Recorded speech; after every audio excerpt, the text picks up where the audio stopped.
Ceux qui ont vraiment désespéré et qui en sont revenus le savent, l'espérance n'est pas naturelle.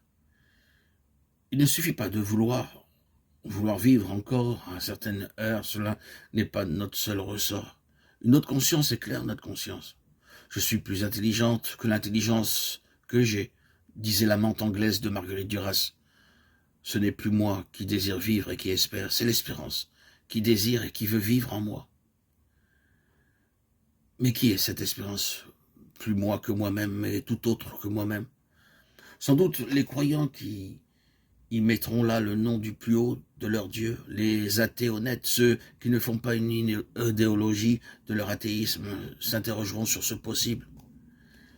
Il se pourrait que la vérité ne fût pas triste, il se pourrait que la mort soit un moment parmi d'autres, des infinies métamorphoses de la vie. Il se pourrait que nous n'ayons pas raison de désespérer. Un autre choix, un autre imaginaire est possible, c'est-à-dire une autre interprétation de ce qui nous arrive. Il se pourrait que la matière et ses complexités ne soient pas la seule réalité qui existe. Il se pourrait aussi que tout ce qui existe ne soit pas vraiment réel, puisque tout ce qui existe est composé et sera un jour décomposé.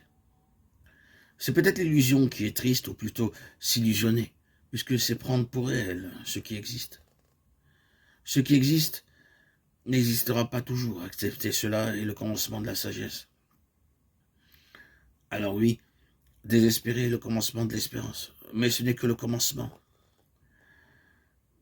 Un pas de plus, celui de notre liberté, nous permettra d'aller au-delà de ce qui existe et de trouver peut-être ce qui fait exister cela qui existe, ce rien du tout dont il est la cause, ce je ne sais quoi qui fonde notre espérance dans le réel, mais non dans l'illusion.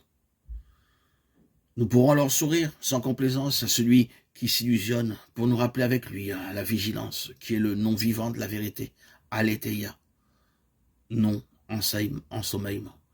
S'il est vrai que la vérité nous rendra libres, c'est que par l'attention à l'éveil et à ce qui est, nous cessons de nous identifier à ce qui nous arrive. Nous éprouvons ainsi en nous-mêmes cet espace libre d'en rire ou d'en pleurer. Toutefois, même si certains diront mieux vaut en rire, prendre les choses au mieux, en rire ou en pleurer n'a finalement aucune importance. L'important est dans la qualité de notre acquiescement au réel que nous ne pouvons saisir qu'en son devenir. C'est-à-dire que nous ne pouvons saisir qu'imparfaitement, désespérés, parfaitement, nous serions déjà morts. Imparfaitement désespérés, mais également imparfaitement dans l'espérance, puisque là aussi, parfaitement signifierait que nous serions déjà morts, comblés par la vision du réel qui nous manque encore un peu de temps. La liberté de l'homme s'inscrit aussi dans sa volonté d'interpréter positivement ou négativement les événements qui jalonnent sa vie.